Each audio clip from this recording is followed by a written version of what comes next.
Allah mengkhususkan rahmatnya itu hanya kepada siapa saja yang Dia kehendaki. Artinya rahim khusus untuk orang-orang yang dikehendaki saja, tidak dibagi ke semua orang.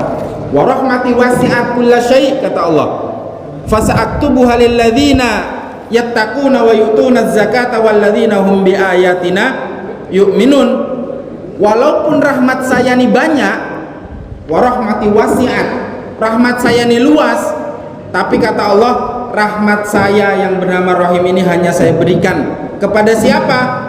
Yattaqun, yang pertama untuk orang-orang yang bertakwa. Yang kedua, wa yu'tuna zakah, yang mau menunaikan zakat, membayar zakatnya. Terus walladzina hum bi ayatina yu'minun, yang beriman kepada ayat-ayat kita, ayat-ayat Allah Subhanahu wa taala. Itulah kemudian kata Nabi, kelak kita akan masuk surga bukan karena amalan kita. Termasuk engkau wahai Nabi, kata para sahabat. Ya, termasuk aku.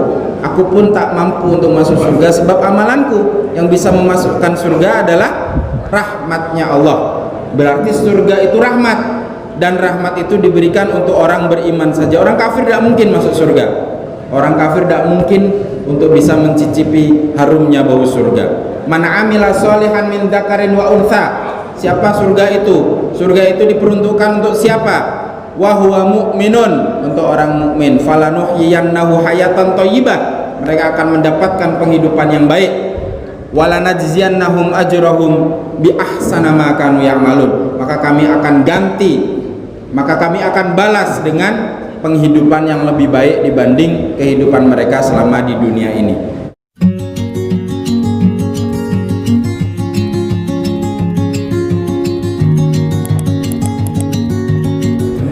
Assalamualaikum warahmatullahi wabarakatuh.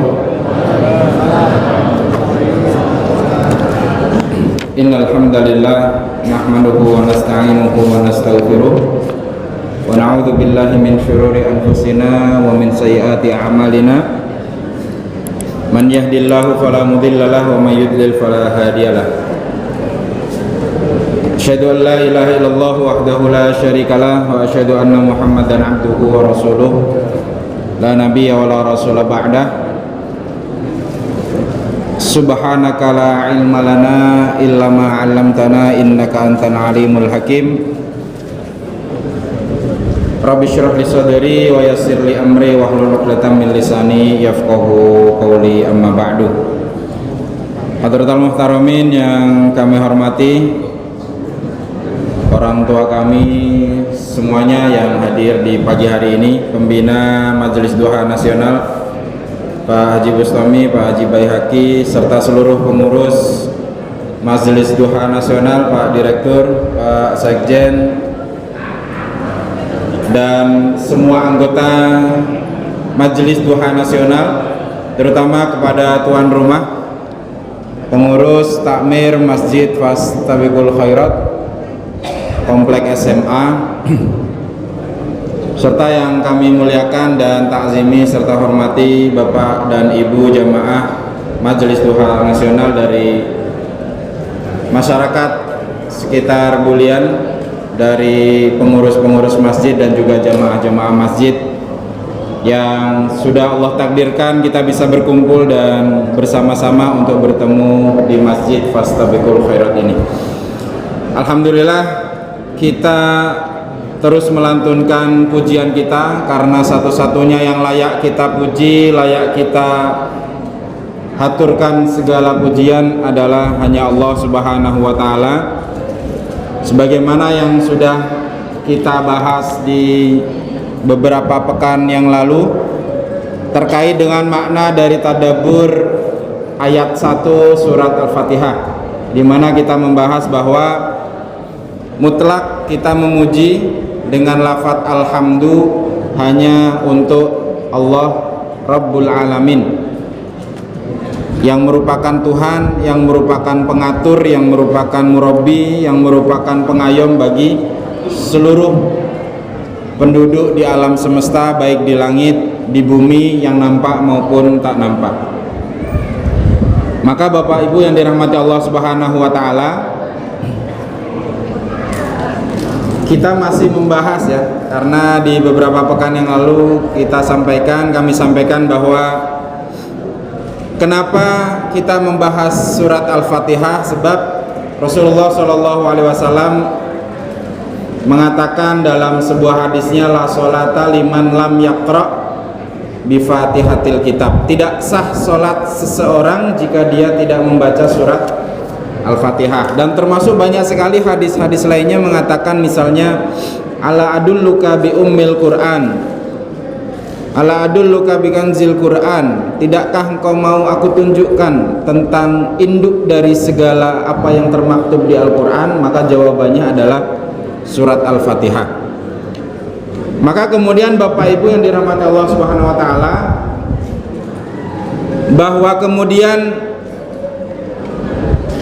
gairah atau semangat membaca surat Al-Fatihah itu terkadang ya, tidak selalu hilang saat lafaz-lafaz yang harusnya dia menjadi pakem dalam agama sudah bergeser menjadi sebuah rutinitas yang pasti dan selalu kita lantunkan dan lafadzkan setiap hari. Dan Bapak Ibu perlu diketahui, agama dan apa saja akan kehilangan ruhnya jika dia sudah menjadi sebuah rutinitas. Misalnya upacara 17 Agustus itu kalau kita lakukan setahun sekali, itu rasa nasionalisme kita akan meledak-ledak.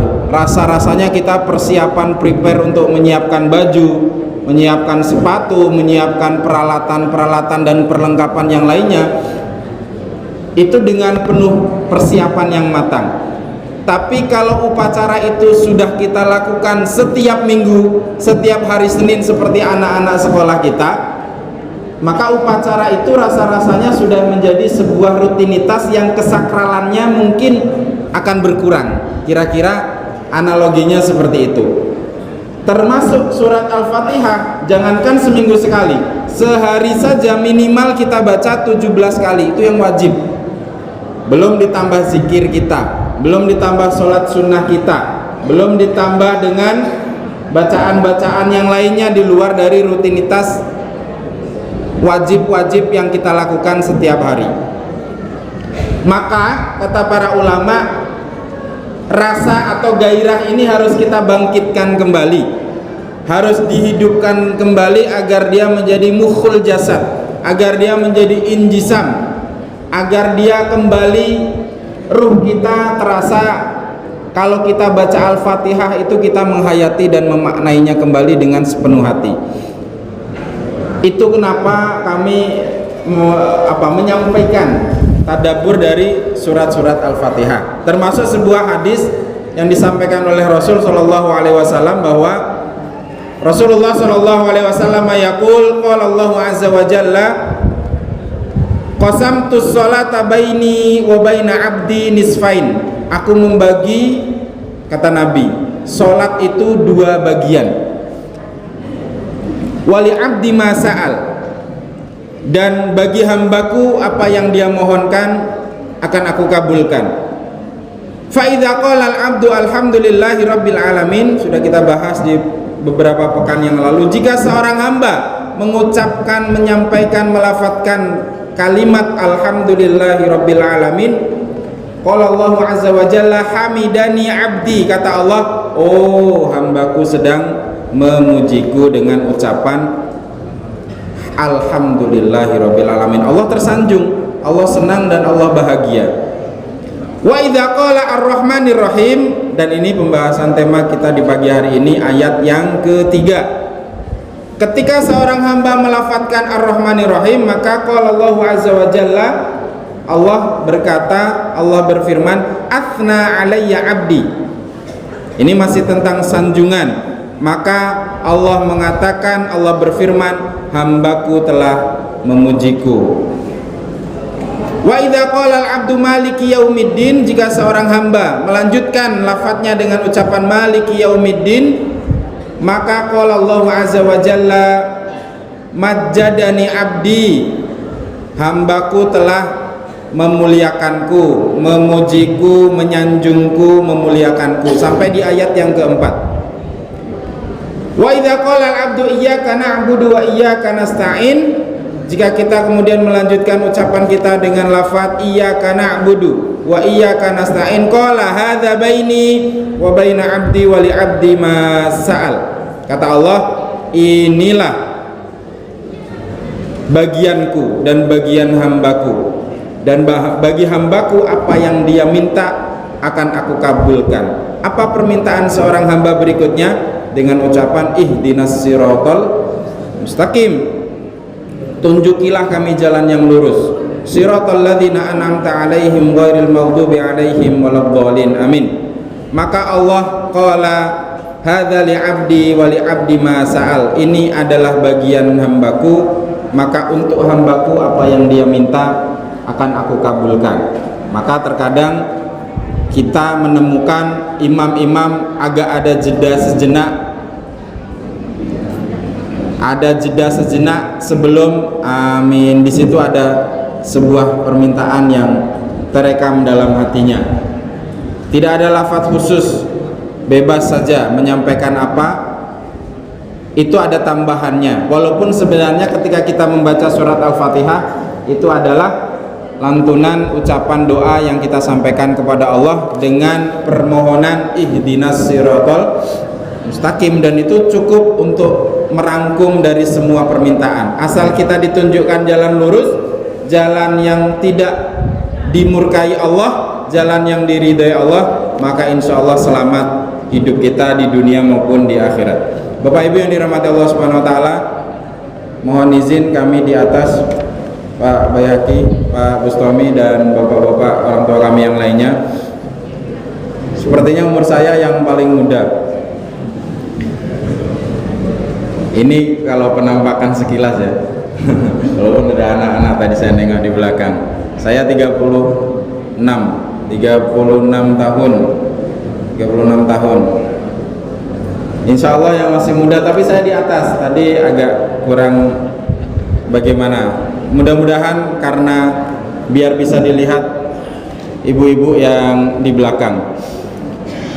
Maka bapak-bapak, ibu-ibu yang dirahmati Allah Subhanahu wa taala, kita lanjutkan pembahasan kita tentang surat Al-Fatihah. Kita sudah sampai di ayat yang ketiga yang berbunyi Ar-Rahmanir Rahim, yang artinya kalau kita baca di terjemahan itu yang Maha Pengasih lagi Maha Penyayang. Kalau diartikan dalam pengajian-pengajian itu Ar-Rahman kang moho welas asih ing dalem donya lan akhirat, Ar-Rahim kang moho welas asih ing dalem akhirat bloko. Ada yang nyaut ya. Kalau ngajinya dia ngaji makna Jawa begitu, Pak Bustami. Jadi ada perbedaan Ar-Rahman Nir-Rahim. Ar-Rahman dan Ar-Rahim itu disebut dengan sifat Allah. Sifat Allah itu banyak Bapak Ibu. Yang paling banyak disebutkan di Al-Quran kan, kalau nanti Bapak dan Ibu cek, adalah lafaz Ar-Rahman dan Ar-Rahim ini. Dari sekian banyak sifat-sifat Allah, kalau disebutkan di dalam Al-Quran ada 99 Asmaul Husna. Yang paling banyak diulang dibandingkan lafaz-lafaz asma Allah dan sifat Allah yang lain adalah Ar-Rahmanir Rahim. Allah punya satu nama, hanya Allah saja, itu nama Allah. Tapi sifatnya banyak. Ada Al-Qahhar, ada Al-Jabbar, ada Al-Muntakim, dan sebagainya. Walaupun sifat itu terkadang juga disebut nama oleh Allah Subhanahu wa taala. Sebagaimana Allah menyebutkan dalam Al-Qur'an, Allahu la ilaha illahu lahul asmaul husna. Jadi Ar-Rahman, Ar-Rahim, Al-Malik, Al-Qudus itu sebenarnya sifat. Kalau diartikan yang Maha Penyayang, yang Maha Pengasih, yang Maha Pengampun, yang Maha Suci, tapi itu juga disebut dengan Al-Asma Al-Husna. Asma itu jamak, mufradnya ismun, artinya nama. Tapi Bapak dan Ibu, Ar-Rahmanir Rahim di ayat yang ketiga dari surat Al-Fatihah ini asalnya dari satu kata yang sama. yaitu rahima yarhamu. Dari kata itu nanti muncul sebuah kata lain yang berbunyi rahmat atau rahmat, kita biasa menyebutnya. Rahmat itu artinya kasih sayang. Cuman Ar-Rahman dan Ar-Rahim yang berasal dari akar kata yang sama dengan rahmat itu nanti dibedakan dalam memaknainya. Seperti tadi kami sampaikan, kalau di pesantren itu kang moho welas asih ing dalam donya lan akhirat, satu lagi maknanya adalah kang moho welas asih ing dalam akhirat bloko. Maka sebagian memahami, sebagian itu artinya tidak semua. Karena Bapak Ibu, semuanya itu kita kemarin kami sampaikan di pengajian rutinan Senin itu, apapun itu fihi khilaf, apapun itu selalu ada dua makna bahkan lebih. Tidak ada yang benar-benar sepakat, kira-kira begitu dalam hal keilmuan, termasuk dalam menafsirkan dan memahami ayat-ayat Al-Quran. Sebagian memahami Ar-Rahman itu sifatnya penyayang kepada semua makhluk tanpa kecuali. Mukminkah dia, kafirkah dia, berdosakah ia, rajin ibadahkah ia, semuanya mendapatkan kasih sayang Allah yang bernama Ar-Rahman. Kata Allah di surat Ghafir, Rabbana wasi'ta kulla syai'in Rabbana wasi'ta kulla syai'in rahmatan wa ilma. Allah itu, Tuhan itu maha luas rahmatnya yang diberikan kepada segala sesuatu. Jadi tanpa kecuali, tidak ada pilih kasih, mendapatkan rahmat Allah dan semuanya pasti mendapatkan. Allah tidak memandang apakah orang ini ahli maksiat, apakah orang ini ahli taat, semuanya mendapatkan rahmat. Nah, rahmat yang diberikan Allah kepada semuanya itu disebut dengan sifat Ar-Rahman. Kalau Rahim, Bapak Ibu, itu sifat yang khusus hanya kepada orang-orang yang beriman. Jadi sayangnya Allah kepada kita, kaum yang beriman ini disebut dengan Ar-Rahim. Karena secara morfologi, secara ilmu sorofnya, Rahman itu namanya sifat musyabbahah. Sebelum kita membahas lebih jauh, kita membahas dari akar katanya. Namanya sifat musyabbahah. Sifat musyabbahah itu menunjukkan makna tajaddud. Tajaddud itu berubah-ubah. Kalau Rahim itu istilahnya sighat mubalaghah. Sighat mubalaghah itu menunjukkan makna thubut. Thubut itu konsisten, tidak berubah. Makanya begini, Rahman itu secara penulisan dia ditambah alif dan nun di belakang, ra, ha, mim, alif, nun, Rahman. Walaupun alifnya dalam bentuk harokat yang manjang ke atas. Itu polanya fa'lan. Kalau dalam ilmu shorof, fa'lan, Rahman. Itu adalah sifat yang selalu berubah. Misalnya, agar faham, haus. Haus itu bahasa Arabnya atos. Atos, kalau di Jawa atos itu keras. Atos tenan nih, apa onde-onde jadah itu biasanya atos. Jadah orang nikahan tuh atos. Susah makannya, harus diiris, harus digoreng. Nah, kalau dia terlalu atau sangat haus, dia berubah maknanya menjadi atsyan, ditambahi alif dan nun, atsyan. Karena apa? Karena haus itu sifatnya berubah. Sekarang haus, dikasih minum tidak haus. Nanti minum habis, haus lagi. Nanti dapat minum lagi, tidak haus. Nanti haus lagi, berikutnya terus mutar. Itu berubah-ubah. Itu kenapa atsyan. Lapar. Lapar itu bahasa Arabnya ju'. Ada surat Al-Fil. Alladzi bukan Al-Fil. Quraisy alladzi at'amahum min ju'. Yang memberi makan bagi orang yang lapar. Kalau sangat lapar itu bahasa Arabnya jau'an, ditambahi alif dan nun. Kenapa? Karena kalau orang lapar itu dikasih makan kenyang, nanti lapar lagi, dikasih makan kenyang. Ada yang makan terus tidak kenyang-kenyang. Ada yang makan dikit sudah kenyang. Berbeda-beda dan berubah-ubah. Ada satu lagi, marah. Marah itu ghadab. Ghadab, ghain, dot sama ba. Kalau sangat marah itu dia ghadban. Karena apa? Marah itu selalu berubah-ubah. Kadang marah dia, kadang tiba-tiba senyum, marah lagi, senyum lagi. Ibu-ibu begitu biasanya kan. Uang belanja sudah nipis, marah dia. Tambahin uang belanja, senyum lebar. Agak nipis lagi, marah lagi. Lagi PMS, marah-marah lagi, nambah lagi marahnya. PMS, kurang uang belanja, anak bertingkah, wah itu double lagi. Belum dicolek pun sudah marah. Tapi nanti dia akan senyum kembali, akan sumeh kembali. Terus tidak pernah konsisten, selalu berubah-ubah. Kenapa Allah disifati dengan Rahman? Karena Rahman itu tidak permanen. Maka dipahami Rahman itu untuk di dunia ini.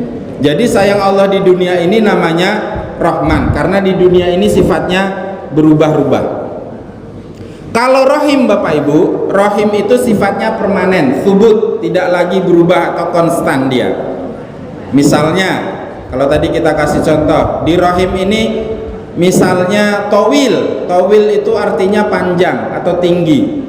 Karena towil panjang atau tinggi itu tidak berubah lagi. Tidak mungkin sekarang dia panjang 100 meter, besok tiba-tiba ukurannya pendek jadi 90 cm begitu. Tidak mungkin. Orang kalau sudah panjang ya panjang.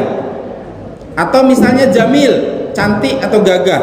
Orang kalau cantik itu tidak berubah-ubah, kecuali cantiknya tidak alami, hasil polesan, mukanya putih, lehernya hitam misalnya kan, berubah dia kalau nggak dipupuk dengan bedak, tidak cantik lagi. Tapi kalau yang cantik alami, yang gagah alami, tetap dia konsisten, kecuali nanti umurnya sudah menunjukkan, tapi sisa-sisa kecantikan dan kegagahan itu masih terlihat walaupun sudah usia senja.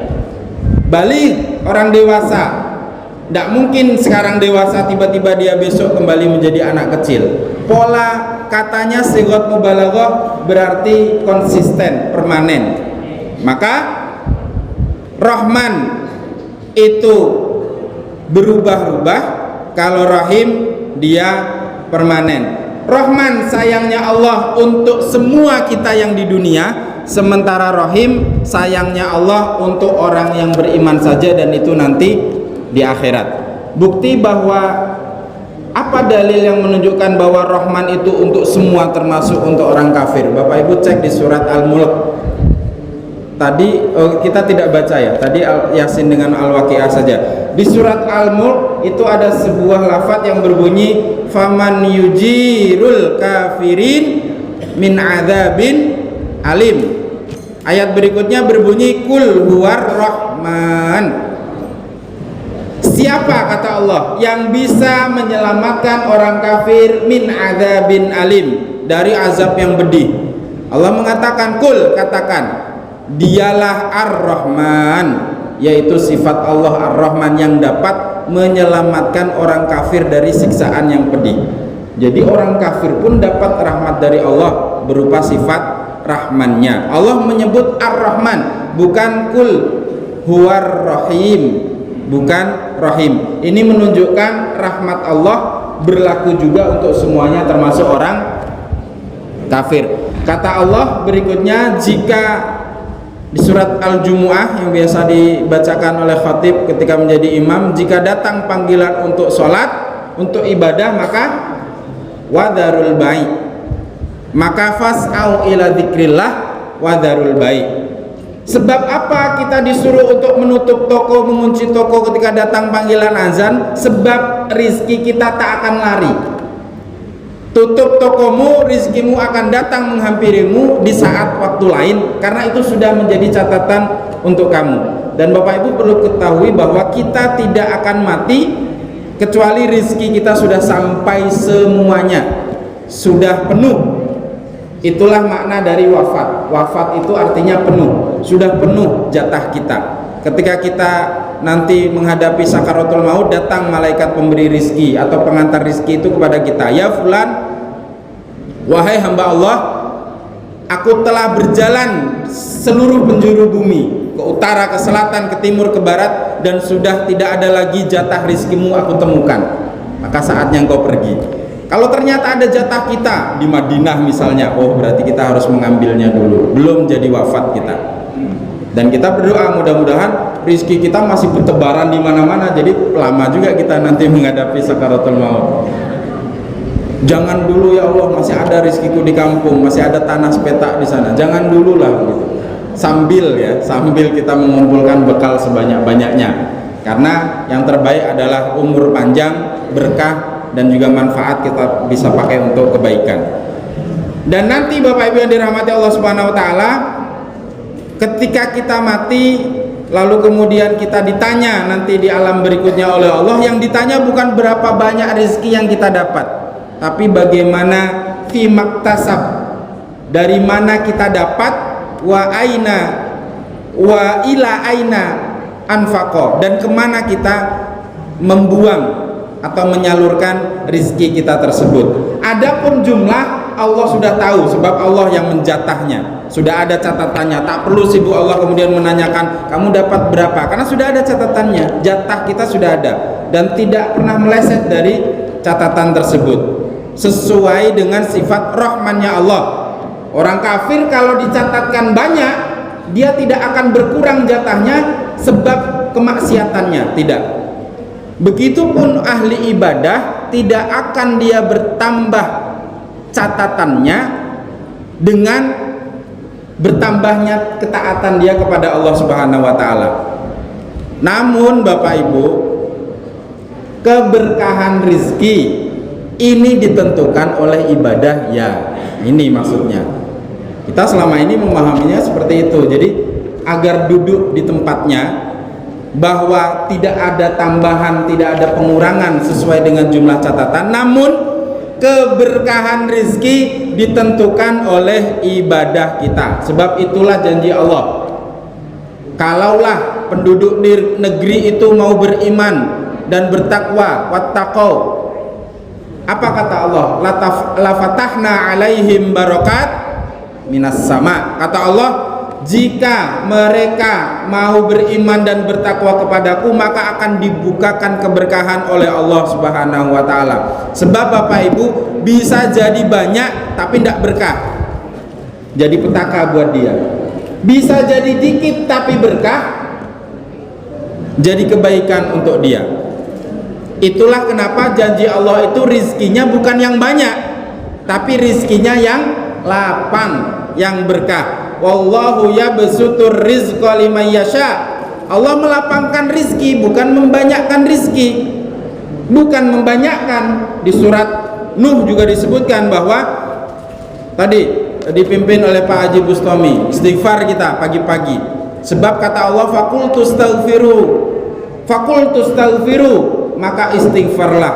Kepada siapa? Rabbakum, kepada Tuhanmu. Innahu kana ghaffara, sesungguhnya dia Maha Pengampun. Apa janji Allah setelah kita mau istighfar? Yursilis samaa 'alaikum midrara wa yumdidukum bi amwalin wa banin wa yaj'al lakum jannat wa yaj'al lakum anhara. Kalau kalian mau istighfar banyak-banyak, akan melapangkan rizki, bukan sekedar membanyakkan. Belum tentu banyak itu melapangkan. Ini tolong di garis bawahi, belum tentu banyak itu melapangkan. Orang kalau banyak duit tapi nggak lapang, yang ada capek, tidur susah, mencari waktu kosong nggak ada, waktu istirahat pun sempit.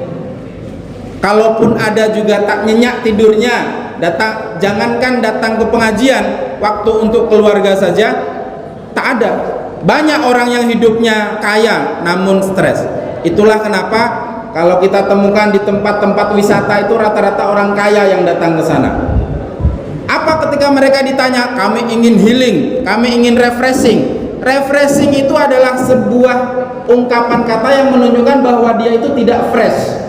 Makanya perlu di refreshing, perlu di freshkan kembali. Orang kalau nggak fresh itu apa? Stres.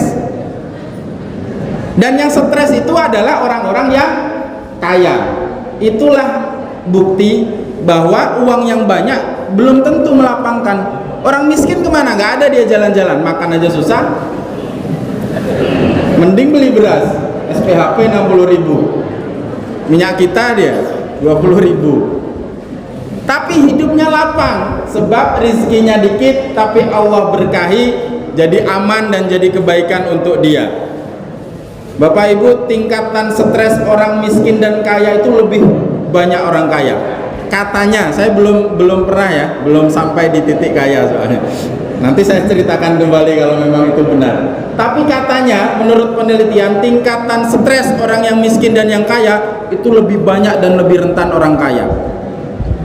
Karena boleh jadi tadi harta yang banyak tak melapangkan hidupnya. Jumlah rizki itu tidak ditentukan oleh ibadah kita, tapi keberkahannya iya. Karena Allah Maha Rahman, Allah tak pilih-pilih soal dunia, semua dikasih oleh Allah Subhanahu wa taala. Urusan di dunia ini bukan kita yang menentukan. Kata Allah, ahum dalam surat Az-Zukhruf, ahum yaksimuna rahmata rabbik, kata Allah. Apakah mereka yang membagi-bagi rahmatku? Nahnu qasamna bainahum ma'isyatahum fil hayatid dunya wa rafa'na ba'dahum fawqa ba'din darajat. Kata Allah, oh tidak, bukan mereka yang membagi-bagi, tapi akulah yang membagi-bagi di dunia ini, dan aku lebihkan sekelompok orang di atas kelompok orang yang lain. Allah sudah mengatakan seperti itu. Jadi kalau kita sama seperti misalnya membeli bolu satu loyang, maka Allah lah yang mengiris bolu itu. Terserah Allah, ada yang irisannya besar, ada yang irisannya kecil. Nasib kita saja yang mungkin kebagian irisan yang kecil. Ya Allah, kalaupun dapat ya agaklah yang besar dikit ya. Itu doa kita kan. Tapi Allah yang menentukan, Allah yang mencatat, Allah yang menjatah, bukan kita. Bukan sebab kita harus banyak-banyak ibadah biar catatannya bertambah. Nggak. Kalau berkah ya tadi ya, jadi maknanya harus dibedakan. Sehingga Bapak Ibu, rizki itu bukan karena dia pintar.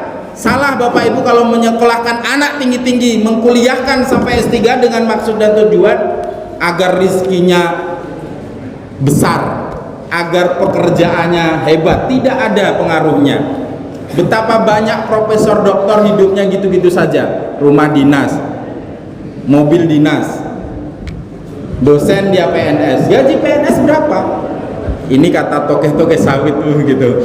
Saya agak sebel juga dengar gaji PNS tuh berapa, kata tokeh-tokeh itu. Kata yang sawitnya berhektar-hektar tuh. Memang benar kalau dipikir-pikir. Mereka sekali megang duit tuh puluhan. PNS berapa? Kurang dari puluhan gaji pokoknya. Maka bukan karena pendidikannya yang tinggi yang menentukan rizkinya lancar. Betapa banyak bos-bos itu bahkan SD saja nggak lulus, bahkan ijazahnya nggak punya, tapi dia sukses. Pak Haji Jupri ketawa juga dengar ijazah. Tapi benar, bukan pendidikan yang tinggi yang menentukan rizki seseorang. Termasuk juga bukan yang paling keras kerjanya. Kalaulah yang paling keras kerjanya adalah orang yang pasti akan dapat rezeki yang banyak, tentu para kuli-kuli bangunan, tukang-tukang becak yang di kayu setiap hari sampai betisnya keras, itulah yang paling banyak rezekinya. Tapi tidak. Bahkan kalau kita tengok fenomena sekarang, yang kerjanya cuma megang HP, Pak Haji Jupri dan kawan-kawan, hai guys, itu kalau sudah meledak channelnya itu 100 juta miliaran bahkan sebulan. Kita tunggu saja nanti. Amin. Ada 4 orang di sini youtuber kita. Anak-anak muda kita sekarang cuma hai guys. Berapa duitnya? Kata tetangga itu anak orang nggak ada kerjaan yang nganggur terus. Padahal di kamarnya dia layar terpampang. Jumlah traffic pengunjungnya selalu naik. Viewersnya berapa ratus ribu, berapa juta. Jangan salah, bukan berarti yang mencangkul setiap hari kelihatan banting tulang, peras keringat tiap petang pulang itu lebih banyak rezekinya dibanding yang duduk-duduk manis baring-baring saja di dalam kamar. Zaman sudah berubah. Maka semua pembagian itu karena sifat rahmannya Allah Subhanahu wa taala, dibagi ke semua orang. Adapun rahim, Bapak Ibu, rahim itu khusus hanya untuk kita yang beriman saja. Kata Allah apa? Wa kana bil mu'minin rahima, bukan rahmana. Dan adapun terhadap orang-orang yang beriman, Allah itu rahima, Allah itu maha penyayang yang memakai sifat Rahim. Karena itu rahmat yang bersifat Rahim ini khusus. Apa kata Allah? Inna rahmatallahi qarib minal muhsinin. Bahwa rahmat Allah yang bernama Rahim ini adalah dekat dengan orang-orang yang muhsin. Muhsin itu apa? Orang yang ihsan dalam ibadah. Tidak mungkin orang kafir itu muhsinin. Sebab definisi ihsan, ketika malaikat Jibril datang bertanya kepada Nabi dalam berupa bentuk menyerupai wajah orang yang sangat tampan, bajunya putih bersih, rambutnya klimis, berkata, "Ma huwal ihsan?" Kata Nabi, "Al-ihsanu an ta'budallaha ka'annaka tarah wa illam takun tarahu fa innahu yaraka." Bahwa ihsan itu adalah engkau ibadah kepada Allah seakan-akan kau melihat Allah. Kalau kau tak mampu, maka ubahlah bahwa engkau merasa diawasi setiap waktu oleh Allah. Maka orang kafir tak mungkin ihsan. Orang ihsan sudah pasti ahli ibadah, sebab dia beribadah seakan-akan dilihat oleh Allah Subhanahu wa taala. Maka kata Allah, "Yahtassu bi rahmatihi may yasha wallahu dzul fadlil azim." Allah mengkhususkan rahmatnya itu hanya kepada siapa saja yang dia kehendaki. Artinya Rahim khusus untuk orang-orang yang dikehendaki saja, tidak dibagi ke semua orang. Wa rahmati wasi'at kulla syai', kata Allah. Fasa'aktubuha lil ladzina yattaquna wa yu'tuna zakata wal ladzina hum bi ayatina yu'minun. Walaupun rahmat saya ini banyak, wa rahmati wasi'at, rahmat saya ini luas, tapi kata Allah, rahmat saya yang bernama Rahim ini hanya saya berikan kepada siapa? Yattaqun, yang pertama untuk orang-orang yang bertakwa. Yang kedua, wa yu'tunaz zakah, yang mau menunaikan zakat, membayar zakatnya. Terus walladzina hum bi ayatina yu'minun, yang beriman kepada ayat-ayat kita, ayat-ayat Allah Subhanahu wa taala. Itulah kemudian kata Nabi, kelak kita akan masuk surga bukan karena amalan kita. Termasuk engkau wahai Nabi, kata para sahabat, ya termasuk aku. Aku pun tak mampu untuk masuk surga sebab amalanku. Yang bisa memasukkan surga adalah rahmatnya Allah. Berarti surga itu rahmat, dan rahmat itu diberikan untuk orang beriman saja. Orang kafir tidak mungkin masuk surga. Orang kafir tidak mungkin untuk bisa mencicipi harumnya bau surga. Man amila sholihan min dzakarin wa untha. Siapa surga itu? Surga itu diperuntukkan untuk siapa? Wa huwa mu'minun, untuk orang mukmin. Falanuhyiyannahu hayatan thayyibah, mereka akan mendapatkan penghidupan yang baik.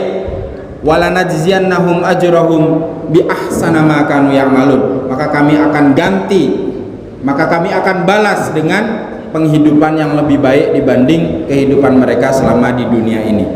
Bapak Ibu yang dirahmati Allah Subhanahu wa taala, jadi rahmat Allah kepada kita yang beriman ini bukan harta atau jabatan, melainkan ada sebuah ayat Allah yang mengatakan, ini agar pemahaman kita menjadi sama, bahwa ya ayuhan nas qad ja'akum mau'izatun min rabbikum wa shifaa'un lima fis sudur wa hudan wa rahmatun lil mu'minin.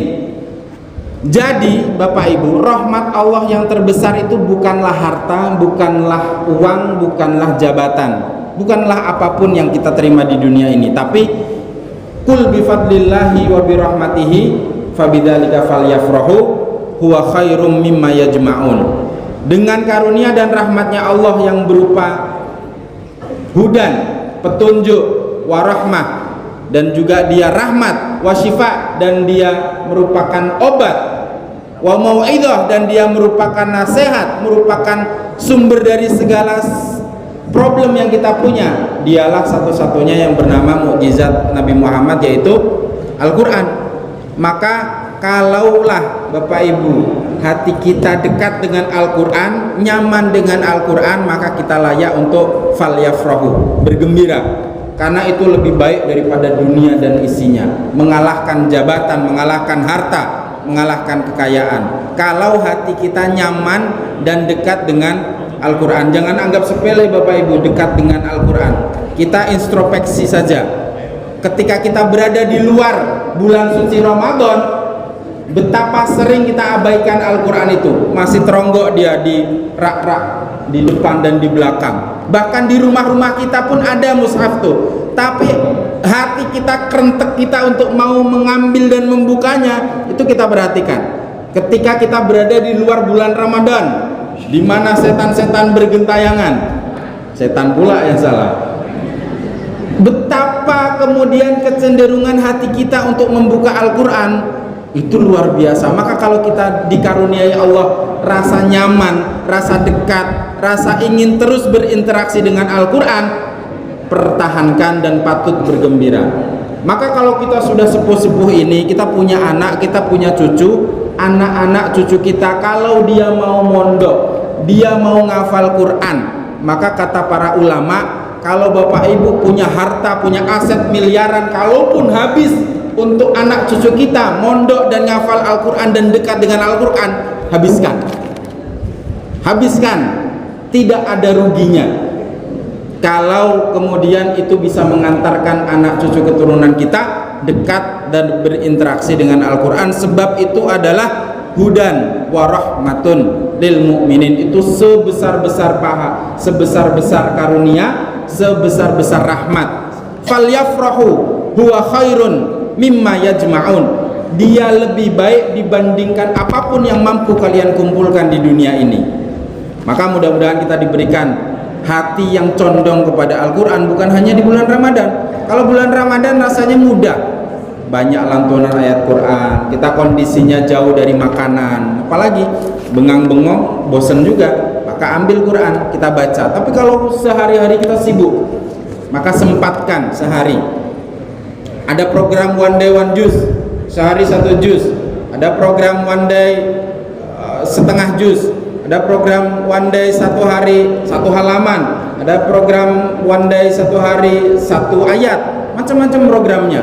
Tidak apa-apa. Mending kita baca dikit tapi continue daripada kita khatam di bulan Ramadan saja, selebihnya wassalam. Sampai jumpa lagi nanti Ramadan tahun depan. Ya kalau kita sampai. Umur kita tak ada yang tahu. Apalagi bapak-bapak, ibu-ibu semuanya nih, nampaknya masih muda semuanya. Semangatnya yang muda kita tularkan kepada anak turun kita. Maka Al-Quran itu yang nanti akan menjadi penolong kita. Di saat semuanya tak mampu menolong, dia datang jadi kawan karib kita. Iqra'ul Quran fa innahu ya'ti yaumal qiyamati syafi'an li ashabi. Itu Bapak Ibu yang dirahmati Allah Subhanahu wa taala. Itu tadi kita membahas ayat yang ketiga. Bismillahirrahmanirrahim. Alhamdulillahirabbil alamin. Ar-Rahmanirrahim. Ayat yang ketiga. Dan itulah beda antara Ar-Rahman. Kalau Ar-Rahman itu temporary itu enggak permanen. Kalau Ar-Rahim itu permanen, konstan. Karena nanti kalau di akhirat itu kaidahnya sudah tidak lagi berubah. Di akhirat ya begitu-begitu saja. Allah yang apa yang Allah gariskan di akhirat, itulah yang berlaku untuk kita. Dan kalau di dunia ini Rahman ini hanya sampai batas kita nanti mati saja, kita nanti kiamat saja. Maka ada batasannya, dan dia bisa umum, bisa kafir, bisa mukmin, bisa binatang, bisa manusia, bisa tumbuhan, semuanya dapat sifat rahmannya Allah Subhanahu wa taala. Itu saja yang bisa kami sampaikan, mudah-mudahan ada manfaat yang bisa diambil. Kita tutup dengan sama-sama mengucapkan istighfar. Astagfirullahaladzim, astagfirullahaladzim, astagfirullahaladzim. Mudah-mudahan Allah berkahi rizki kita, Allah tambahkan selalu, Allah lapangkan selalu. Walaupun catatannya itu saja, tapi tentu kita husnuzon bahwa Allah menyiapkan yang terbaik untuk kita dan anak cucu kita. Hadanallahu wa iyyakum ajma'in. Subhanakallahumma wa bihamdika asyhadu an la ilaha illa anta astaghfiruka wa atubu ilaik. Assalamu alaikum warahmatullahi wabarakatuh. Demikian tadi